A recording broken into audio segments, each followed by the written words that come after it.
Great, Alfredo. Thanks for the paper.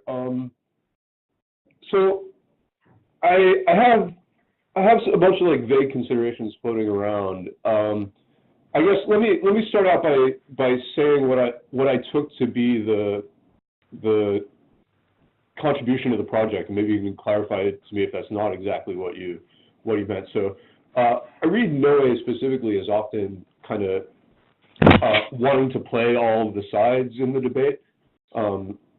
So like he wants to be a disjunctivist, but he's happy to talk about perceptual content in all kinds of ways. Yeah, it's true. He wants to embrace this kind of inactivism or ecological view, but still leave room for representations.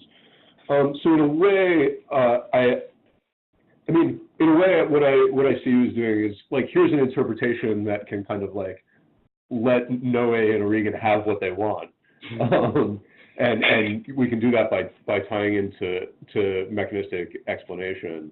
I don't know, is that a fair assessment of part of what's going on here? Well, part of, because of course my 5 theses do not exhaust the sensory motor theory, and there are a number of controversial points, like you mentioned there being content. There are passages in Albano's book, for example, where he says, well, actually I believe content is propositional and conceptual. Yeah. Yeah, he even mentioned Radretsky's work at that point, and I found it really puzzling. His later work, like in The Varieties of Presence, is more critical of that, apparently. Now, I don't exactly know how the the chronic development of the theory is. I cannot really follow that. But what I tend to think is that there are some insights of the sensory motor theory which are valuable, like, for example, the fact that the vision is an active exploration of the environment. I think it can be a valuable insight that can be preserved. The fact is that it doesn't seem to be a radical alternative to the orthodoxy. That's the core point. But that's what positive note that I concluded with, it was the point of representations. They're making the claim that representations are usually static, they are not dynamic. We conceive perception as being dynamic, but and that is an open challenge now to think of representations as being more dynamic, more something active. And in that sense, we can reconcile this intuition of the original sensory motor theory. Maybe some philosophers have tended to think of representations in a rather too static way. But that's not exactly supported by the literature in cognitive science, and we can't actually include this positive contribution of sensory motor theories in the orthodoxy. That clarifies it a little bit, I think. Yeah. Yeah. Cool. Okay. Yeah. So that's really helpful. I mean, I guess there's kind of two angles at which you might push back, and one is a relation to the what explanatory role are representations playing worry. And that's a worry, like, what are these representations like? Now, what you just said suggests that maybe that's an avenue for future exploration. But what I think someone in the I just turned off my video, sorry. What I think someone in the ecological camp is going to say is, like, not only are they not really playing an explanatory role, but there's just nothing really more there. I mean, there's no way to generate something like representational content, whether it be propositional or whether it be perspectival. Whatever, yeah. Yeah, or in his 2006 paper, Real Presence, Noé really stresses the dual aspect of both sensory and constancy in experiential contents. I mean, one thing you might say is, like, there's just no way to generate those kinds of content properties from this embodied kind of dynamic interchange. So on the one hand, they don't explain much, but on the other hand, they're just not gluable into that kind of process. So I take it that's one way an ecological person might might react. And then just really quickly, the other angle is on the mechanism side. So someone who is unfriendly to the idea that there are going to be these relatively strict decompositions in the brain between different parts of, for instance, the visual system, might respond by saying, okay, no, I was just wrong to say that. It might be compatible. It might generate some of what Noe wants by gluing it down into a decomposable system in this way. But of course, now we have to go have the big conversation about how we do in fact decompose stuff in the brain. Yeah. So I expect kind of pushbacks from both of those angles from someone who's against this way of cashing out the theory. I just want to sort of see what you have to say about those. Thanks. I think you're right about that. One thing that I did not do in the paper version of the paper you have read for this talk is that I don't really discuss whether there really are representations in the brain or not. I simply assume that somehow. Mainly because the proponents of the sensorineural theory, as I said during the talk, actually seems to accept the existence of representations in the brain. They are very vague actually about the format of representations. Are they propositional, iconic, or whatever, or language-like maybe? Another question is, of course, where exactly representations kick in the explanatory story we want to recount. Of course, we shouldn't expect a kind of pan-representationalism for everything, for example, but I wanted to remain neutral on that. The point is that since they accept representations, then we have the puzzle of what role they play and so on. But it will be a matter of discussion for another paper to determine the role of representations and, yeah, to see whether they have an objection to my account precisely on the basis of that. Yeah. Yeah, well, okay, yeah, so maybe one way of putting this is there's one thing to do kind of what is the real content, or so one way to read it is maybe Noe, I think, is in fact intentionally kind of ambiguous, or playing both sides in these kinds of debates. And I think you've got a really well articulated way of cashing out sort of one way you might disambiguate the theory that pushes you closer to representation and mechanism. But I expect someone else will say, no, here's my reading of the theory that pushes you closer. That's right. That's actually, yeah. And either one of those is going to have to give something up about the letter of the theory. If we all agree that we have to interpret this view as sort of going towards one side of these, grouped together set of theses versus the other way. Yeah, but as you rightly pointed out, actually, as Alban is not very clear about the role of representations, whether there is content. Yeah. So one interpretation is the one I just given. Also in the paper, I elaborate a little bit more on that because I think there is good textual evidence to think that at the personal level there are no representations, whereas at the subpersonal level there might be representations. But as I said, just my interpretation, I think in the whole literature about the sensorineural theory, this point has never been fully clarified. So looking forward for papers trying to disambiguate that particular aspect. Thanks. Yeah. Yeah. Alfredo, thank you for the paper. So yeah, I'm really interested in this topic right now about comparing and contrasting dynamical and mechanistic explanations and also representations. In fact, the paper that I'll be presenting for this webinar is on this. So I have my own take on this. So a first brief point is that I noticed in the paper how you start off with Noe's description of the orthodoxy as the Marian out of vision. And yeah, I find it questionable that we should think of Marian explanations of the visual system, say, as mechanistic. So that's one way that the orthodoxy splits up. But one thing that the orthodoxy shares, and I think your paper is really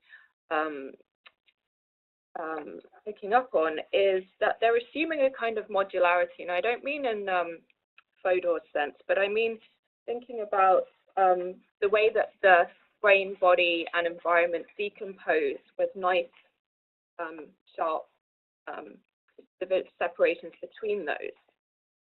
So that's kind of a prelude to what I want to say, which is that,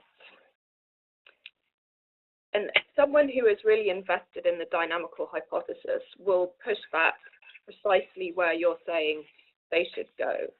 So just to set this up, we need to make a distinction between, a system which can be modeled using dynamical systems theory. So any mechanism for which you can describe the ways that the states evolve in time could be modeled using the tools of dynamical systems theory. That's not a very deep point. But the dynamical hypothesis is saying more than that, which is it's denying the kind of modularity which is really relevant to mechanistic decompositional heuristics. So when I think about this, I like to go back to John Haugland's remark, because I find him, like, out of the embodied, embedded, and active people, I find him like the most clear, and also, I don't know, I just find him the most compelling. So he talks about, you know, take a TV, why you would say that it's decomposable into a set of modular mechanisms is that there are certain components within it which have very simple input-output relationships with the rest of the TV, but their internal causal relationships are very dense and interconnected. So there's far more causal connectivity within the components parts of a TV than there are from the component parts to the rest of the TV. So you can substitute parts in and out, and if you need to repair them. And what he says about the relationship between the brain and body is precisely denying that kind of dense causal interconnectivity and sparse external connectivity between the brain and the body and the environment. So he gives this example of the neural activity in the motor cortex, and he says, well, if we think of it as a code and representational, and this would also go for a mechanism, there would be, you know, you could have the same internal state would always mean the same thing in terms of external movement. But he says if the dynamical embedded whatever hypothesis is right, actually the neural states in your motor cortex are like this ever-evolving encryption key, which you could not transfer into anyone else's brain and have it mean the same thing. And it's always updating itself in terms of what the body is doing. So there's no meaningful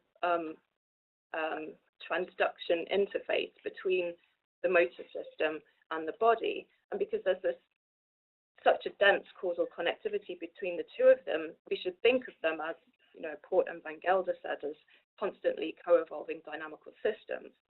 Yeah. And that is really the spirit of the dynamical hypothesis. And to the extent that the sensory motor theory is buying into that, then it's not ultimately compatible with the mechanistic and representational view, which is precisely asserting that there is the relevant modularity there. And then that's not to say that there won't be examples like the Berman minimal cognitive agent, where that sense of that notion of relevant separation does hold. But if for those that are really invested in saying the brain of a human being is the dynamic as held by the dynamical hypothesis, they'll deny that it has that similarity to the minimal cognitive agent. Okay, thanks. Well, for the many different claims, for example, regarding Marr, well, being controversial whether he's subscribes to a mechanistic interpretation or not, I actually just mentioned Marr right at the beginning of the presentation as a textbook example of the orthodoxy, what Alvane and Kevin I remember fight against. Yeah. They say that. Then I personally remain neutral about whether he actually endorses a mechanistic interpretation or not. Yeah, it's just that your argument for going that assimilating the dynamical view to the orthodoxy is by assimilating it to mechanism. Okay, yes, okay, now I see.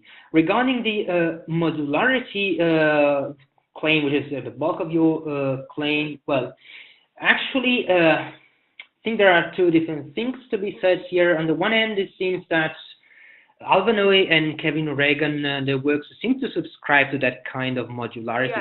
Besides, and yeah, that's why it's like referring to Haugland and Van Gelder, because I think, you know, as we discussed just then, Noe is making all these concessions to these other views, but I think it's I guess he's doing what you're trying to do, is seeing how these views fit together. And I'm saying really at the heart of the dynamical view is this thing which is not so conciliatory. Okay, so in that sense, maybe the sensory motor theory wouldn't be exactly a form of dynamical hypothesis. Right. Yeah. Yeah. In that sense, we can perhaps, I could perhaps weaken a little bit my claim that sensory motor theory is just an aspect of the dynamical hypothesis. Right.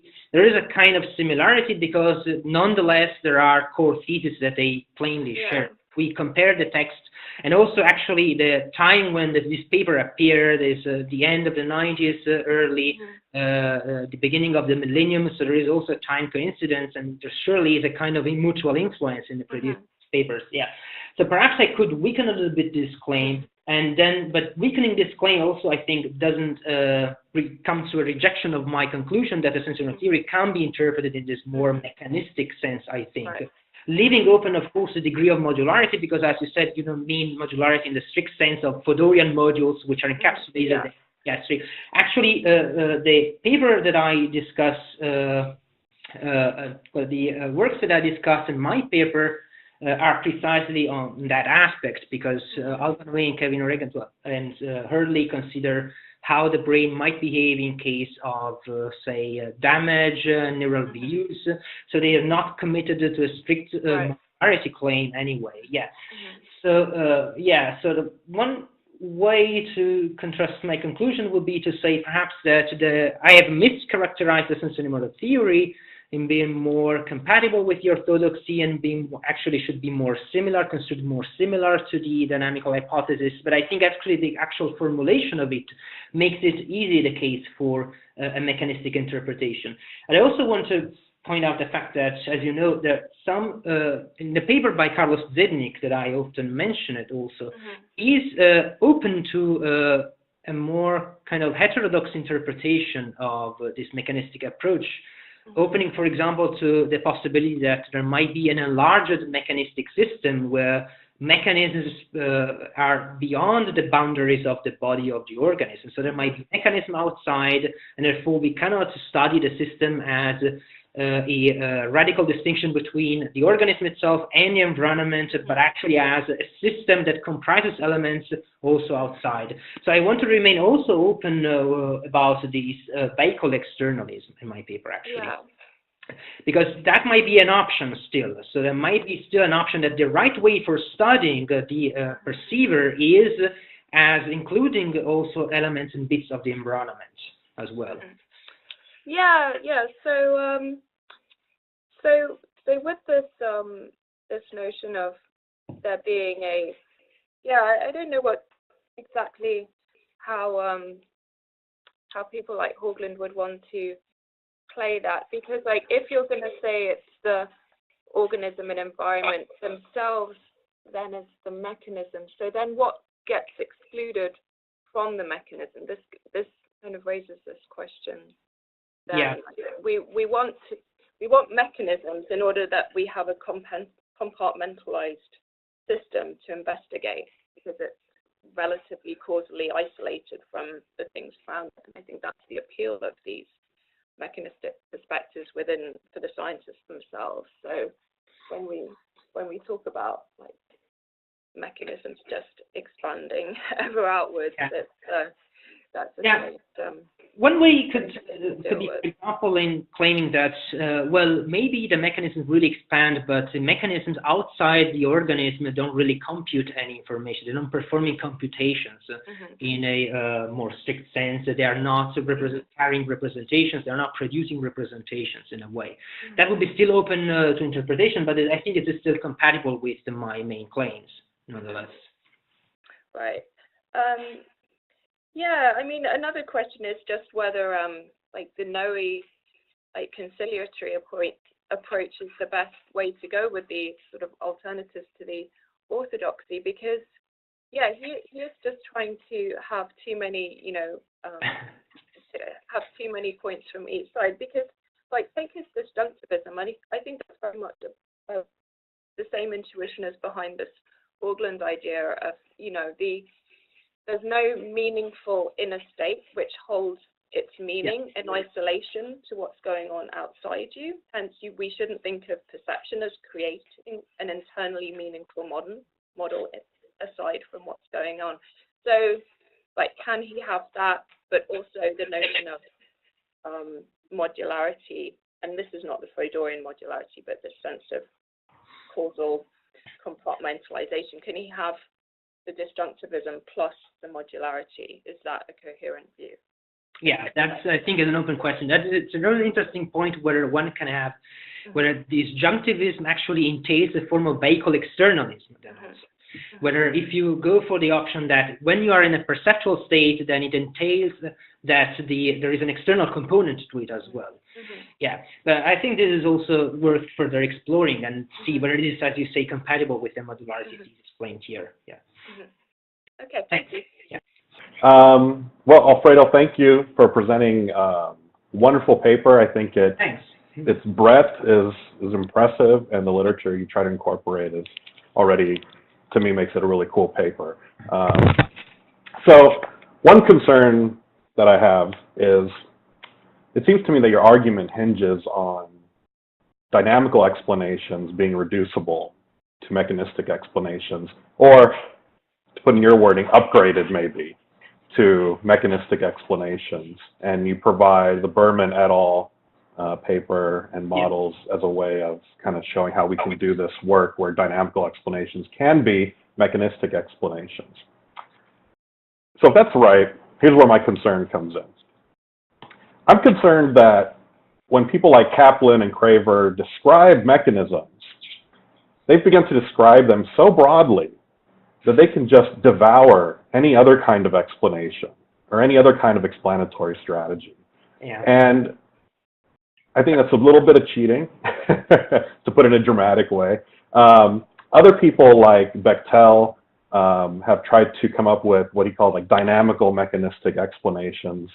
And again, this is a way, I think, of trying to let the mechanistic shark just devour all the other kinds of explanatory fishes, right? But I think in doing so, you're missing out, not you in particular, but people like Kaplan and Craver are missing out on, I think, what is really at the heart of dynamical explanation. And here's where I follow up on many of the comments in the spirit of Masvita's comments. The dynamical explanation is not just about, modeling strategies and, things like that, ways that can be absorbed into mechanistic explanations in very easy ways. But there's a commitment often by philosophers of dynamical explanations and people who practice dynamical explanations, dynamical practices, where the phenomenon are not amenable to mechanistic explanations, where mechanistic explanations are very much focused on the ability to decompose and localize, right? And this, again, as you were saying in your discussion with Masvita, it doesn't have to be any sort of Freudorian modularity, but some sort of way of breaking things apart, putting them back together, finding the cause, the efficient cause, what got the process going. And I think that people who practice these methods, so dynamical methods, so people who do investigations of bimanual coordination, for example, so the HKB model, the Hawken-Kelso-Boons model of coordination, people who practice synergetics, who look for order parameters and control parameters, people who do work on universality classes in neuroscience. So I'm thinking of work by John Beggs on self-organized criticality. They're looking at these more gross level phenomena that are irreducible to the lower level properties. And so in that way, you can't break the system apart. You can't localize, what I'll say very loosely, the powers of the system into subpowers of the parts without losing the phenomenon altogether. And so my concern is that by trying to reduce or upgrade dynamical explanations into mechanistic explanations, one, mechanistic explanations have lost their ability to really be purely mechanistic explanations without just including every other kind of explanation. And two, it's lost the spirit of what dynamical explanations are doing, the kind of phenomena that they're interested in investigating. Yeah, I hope that makes sense. I can. Yeah, it does make sense. But okay, first, let me point out the fact that I said during the presentation that I don't want to claim that all dynamical explanations are actually reducible to mechanistic explanations. You're absolutely right. Sometimes it seems that Kaplan, Craver, and Distil want to swallow other forms of explanation and reduce them. They are all at the bottom hard line. If they are explanatory, they are mechanistic.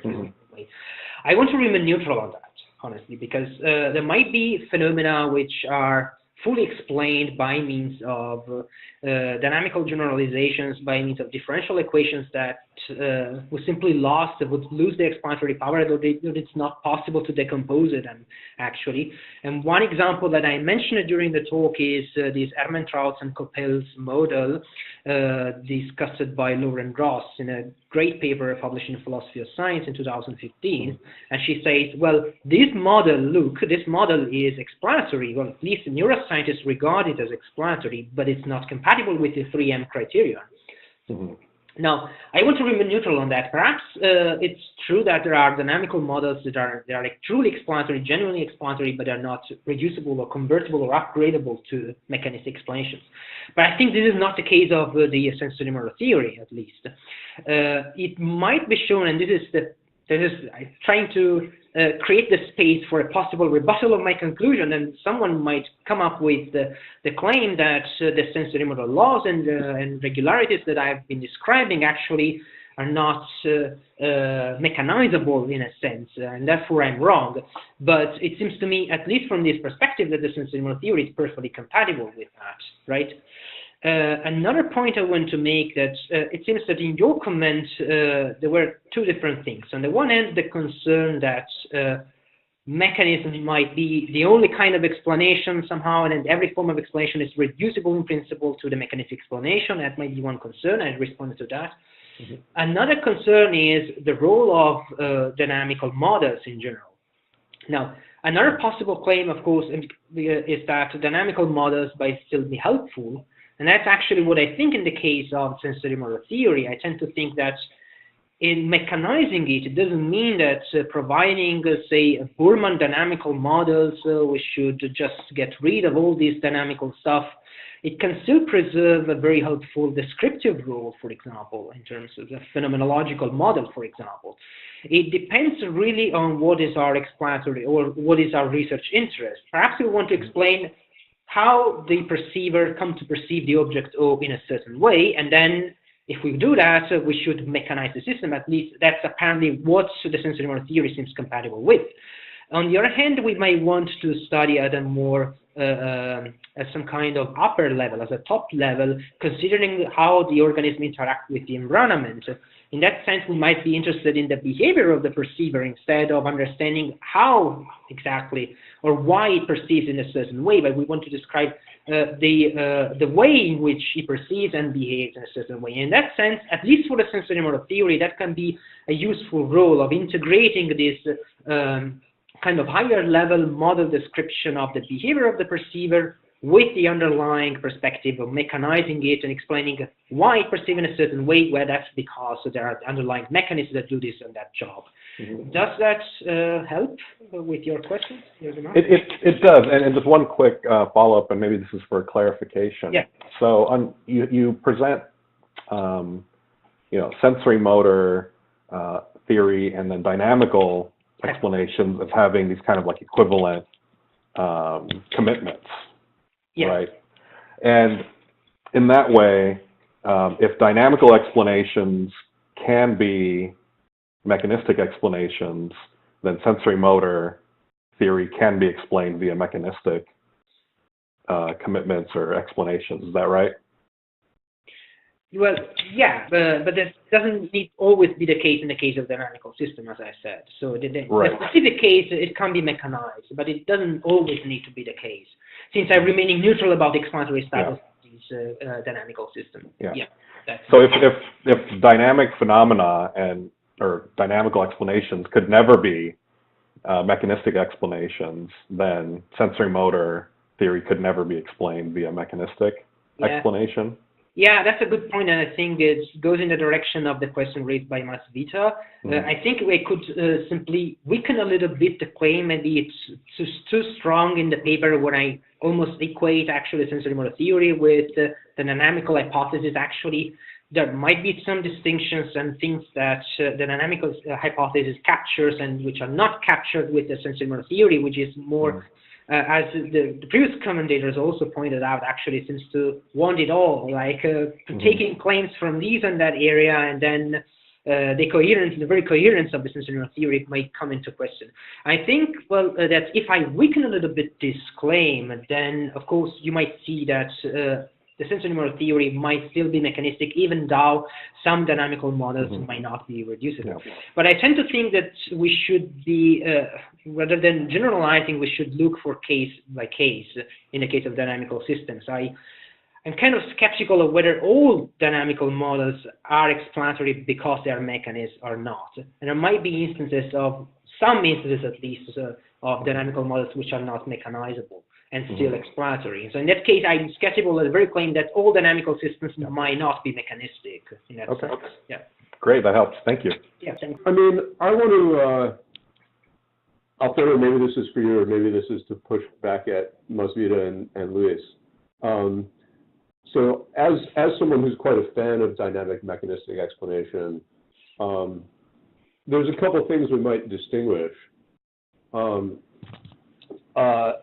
On the one hand, so are there some explanatory contexts where a model doesn't make any reference to mechanistic details? I think everyone should recognize that that's definitely the case. But does that mean that dynamical explanation as such is sort of autonomous from mechanistic explanation? I don't think that necessarily follows. So here's an example that might be helpful and is very much in an activist mode of thinking. So Rick Grush's paper Skill Theory 2.0 from the mid-2000s gives a control theoretic explanation for spatial perception based on a view of what the posterior parietal cortex is doing. And basically the argument, and it's been a while since I read it, I have to go over the details again, but basically the argument is that there's a series of basis functions that are implemented in the PPC that specifically are involved in mapping perceptual to motor stimuli.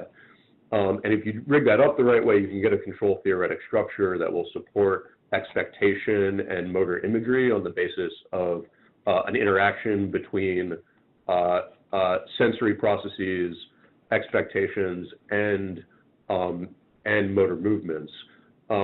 So in a sense, this is very much an active and dynamic, but in another sense, well, it's the PPC, if the Zipser-Anderson view is right, it's the posterior parietal cortex that specifically has or embodies in its neural architecture the basis functions, and moreover, has the ability to learn over time.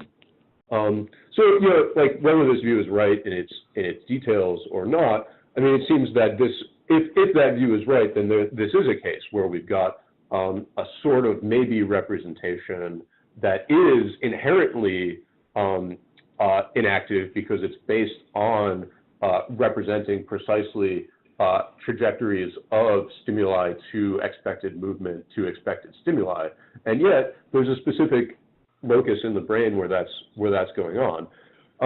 Now, I mean, maybe I pose this to you, or maybe I pose this to Luis or Masvita. I mean, is that something that is incompatible at some deep level with also modeling sort of at a broader level these trajectories in terms of maybe just a few variables in a dynamical system?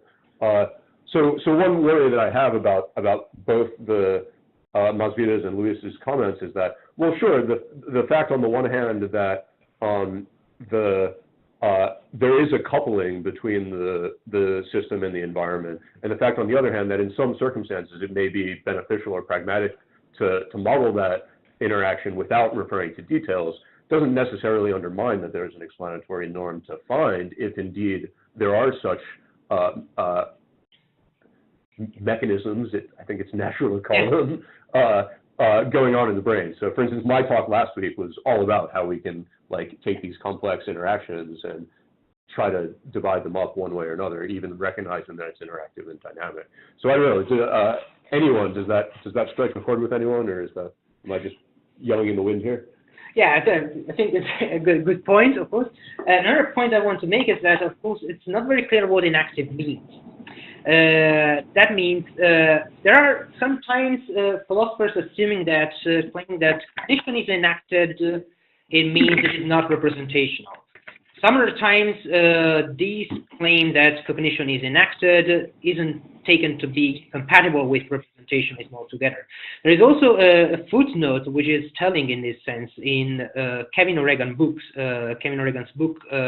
Why Red Doesn't Sound Like a Bell, where he says, I don't know whether I'm an activist or not, because in the formulation Francisco Varela, Thompson, and Roche gave in their famous 1992 book, they seem to equate an activism with anti-representationalism. In that sense, I am not an activist, because I do believe that there are representations, where other philosophers interpret inactivism in a different sense. So even regarding representations, I think the point is questionable, because there is no, apparently to me, clear definition of what inactivism implies, besides the point that cognition is something active.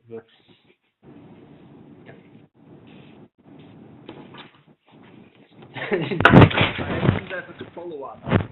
Can I jump in? Yeah, of course. That's a role, so no rules.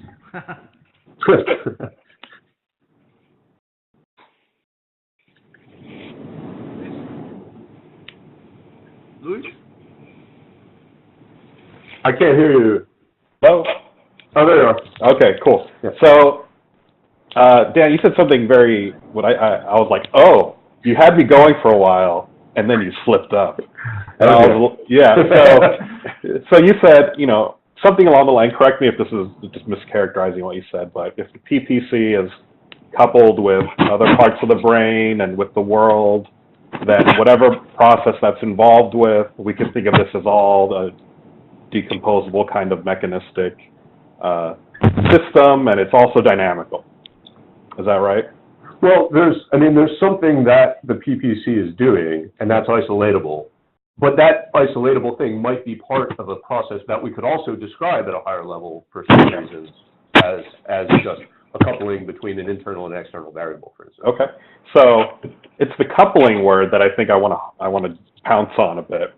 So I think a stronger dynamicist claim would be the PPC, the brain, the world, whatever process those are all a part of, the PPC, that process is constituted by the PPC, the brain, and the world. And it's not just coupled to those different parts of the system, but for that phenomenon to arise, it is constituted, it is underlaid by the PPC, the brain, the world, and what's happening. So to take them out is to change the nature of the phenomenon and what's happening. It's not just a coupling relation. Yeah. So, but I guess this is the point where some of the inactivist stuff starts to sound a little doctrinaire to me. So, if Grush is right, then the basis functions are in the PPC. That's where they are, right? And to the extent that that's an ineliminable part of the system, then sure, there's going to be a sense in which that functionality is defined by the way that those basis functions interact with the world and with the eventual behavior. Those are the arguments of the function, right? But there's a sense in which the basic functions are not in the world on Grush's view, right? Mm-hmm. So anyway, I think this is super interesting. I think we've hijacked things maybe, but I think this is important for how we end up cashing out these views. One thing that I think is an advantage of maybe, as Alfredo put it, a slightly weakened version of a dynamic mechanistic explanation of this is that you can admit that there are going to be, what I would want to say, that there are going to be explanatory contexts in which you don't lose anything by leaving out the detail of what's going on in the PPC and just thinking about coupling without that detail. But you also miss a causal explanation, on my view, by not unpacking what's going on sort of under the hood of those processes. So I think this is a nice place where sort of intuitions diverge about these kinds of explanations. Yeah. Good. Thanks. Can you hear me? Yeah. Yep. Right. Yeah. So I think it's worth reiterating the Haugland example, because that is a really nice way of getting an empirically testable definition of what it takes to be, a dynamical system, but not one that's compatible with the representational view, which is the stuff that he's talking about there. Which, let's say, imagine if the neural activity, and this, you could use the PPC example here, could only understand or decode what the neurons are saying if you examine the neural activity in conjunction with the state of the body. And the neural activity is always changing what it signals to the body, always updating that, such that you can't just work out what the neural code means and then read it off in isolation from knowledge of the body. So that's a clear empirical benchmark for, a system where it doesn't make sense to say that neural activity codes anything if it's just this activity causing your body to move around, but the way that it causally affects your body is just completely context dependent. And the interesting thing is, if you look at the motor cortex area that I've been interested in, like what the neural activity there, it's kind of halfway in between, because it does move around in a way that causes problems with the classic representational view. It's not completely inconstant. So there is, a activity pattern that you can associate with a particular movement, but plus loads of noise. So, like, the actual brain, you can go either way. You can read it in the way that the dynamical people want to, or you can just say, oh, no, there are fixed codes, plus loads of noise.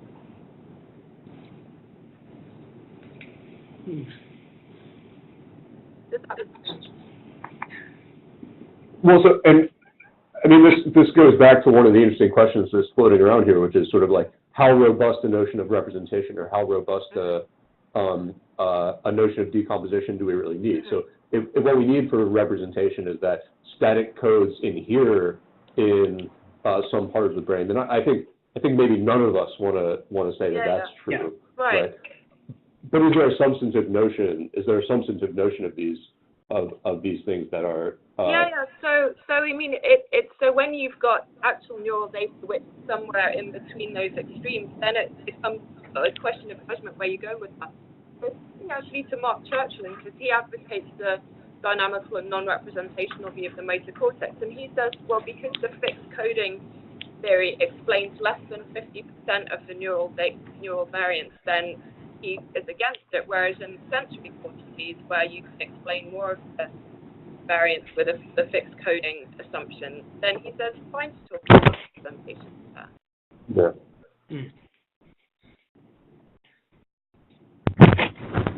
So it's going to be case by case, regardless. Yeah, but anyway, like I said, my paper for this series will be on this topic. Oh, good. Great. We are going to look at actually.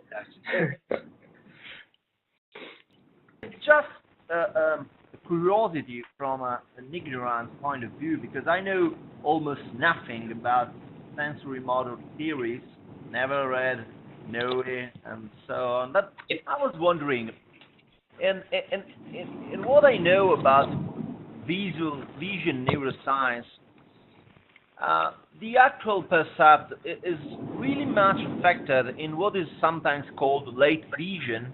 It is very much affected by attentive processes. Okay, it's not just about where you turn your head, but also where you turn your attention. No, right?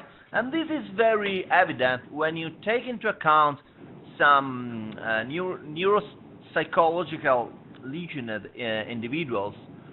For instance, when they suffer for neglect, or when you have even blind sight patients. Blind sight is, blind vision in people with blind sight is it real vision or is it not? Well, this kind of cases are intuitively, I'd say that a mechanistic account, when you can state, well, say, this part is broken, the communications between these mechanisms are broken.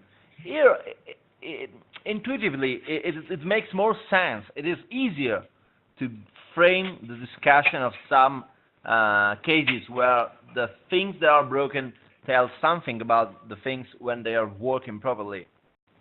But how can you do that? How can you account for such cases in a dynamical system theory kind of framework, in a sensory model theory? Do Noe and O'Regan deal with such cases? Do they have relevant explanations for the impaired brain? Well, actually, in the what I call the original paper published in Behavioral and Brain Sciences, they discussed the case of vision recovery after operation of a congenital cataract. The case study is famous because it's mentioned by Helmholtz, so it's pretty old also. And what they say regarding to that is that suppose a patient is blind because it has this cataract. It has the right visual system, the visual system works, but it can't see because it can't get the input. And when what happens when they do recover the ability to see is that they are first, the phenomenological aspect would be that they are surprised by the variety and the richness of visual experience, and second, that what the brain does is that it tries to abstract a sensory motor law or regularities out of the chaotic inputs that they get. So on the one level, there would be a kind of a pure sensation, which is chaotic, and the brain, in order to make sense of these sensations, chaotic sensations, would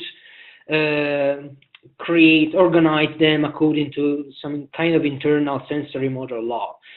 So my reply to that would be that it is very unclear what they mean, what they say that the brain abstracts a number of sensory motor laws, or laws about, say, perspective or shape perception. So that would be, I think, what they would say. They would say that when a brain region is impaired, let's say V4, which is, as we know, connected somehow with the color perception, they would probably respond that, well, the brain then is no longer able to abstract a number of sensory motor laws which are related to color perception, and therefore define what kind of movements I will do in responding to colors. That would be, I think, the reply. I don't think it is very persuasive, also because it isn't very clear to me what they mean with the brain abstracting some laws.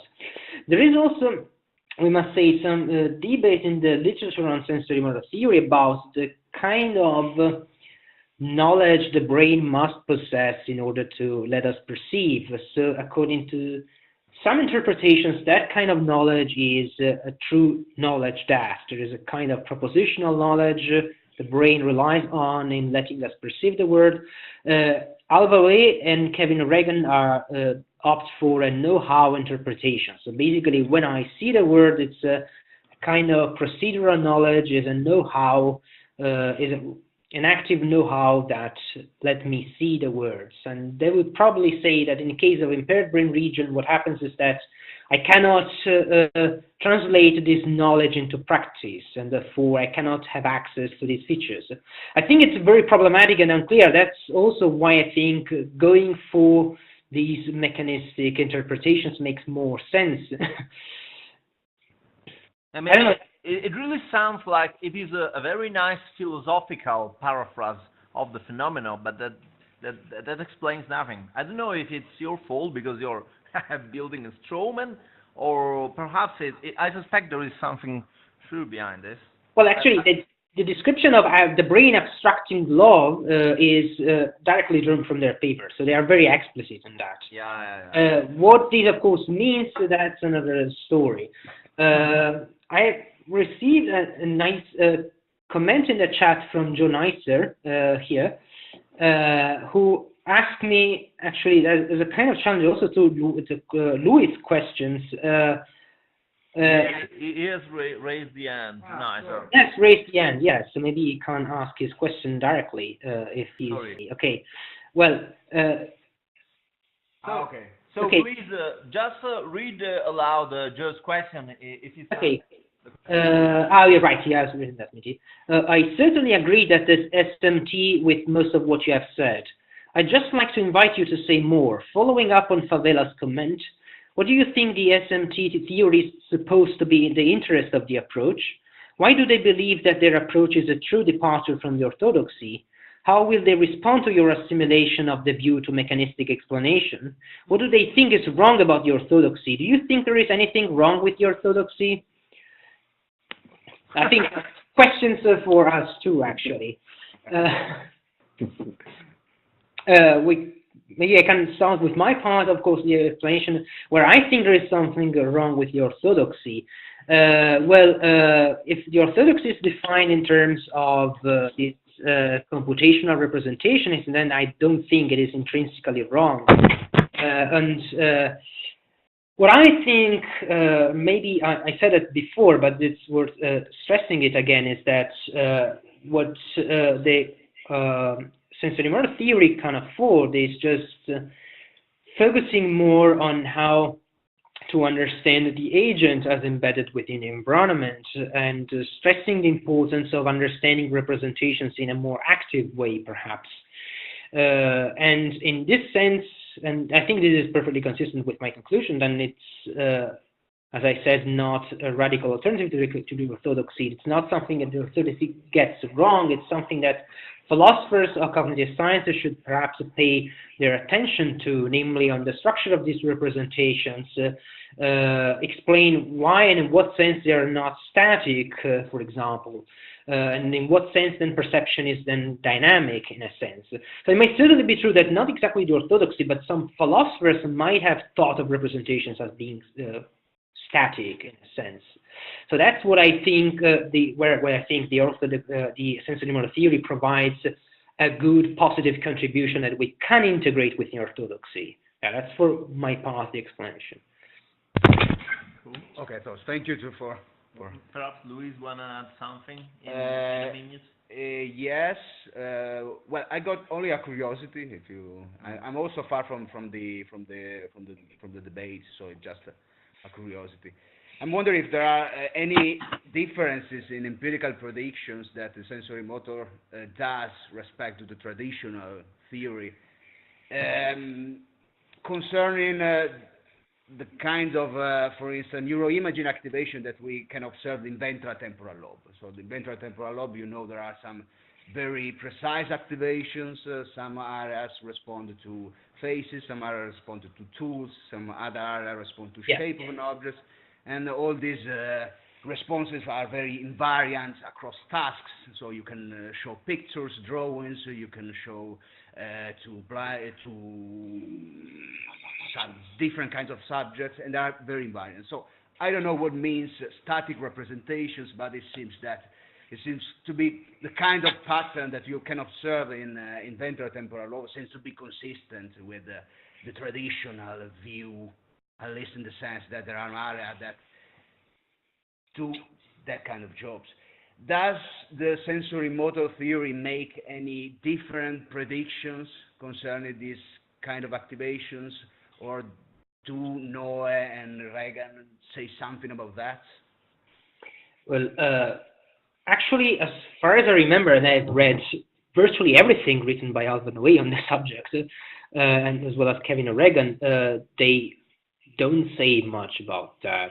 First, I want to specify something. Whereas there is good evidence that there are specific areas in the brain, in the extrastriate cortex for, say, shapes, color, and what we might call basic visual features, or at least good candidate basic visual features.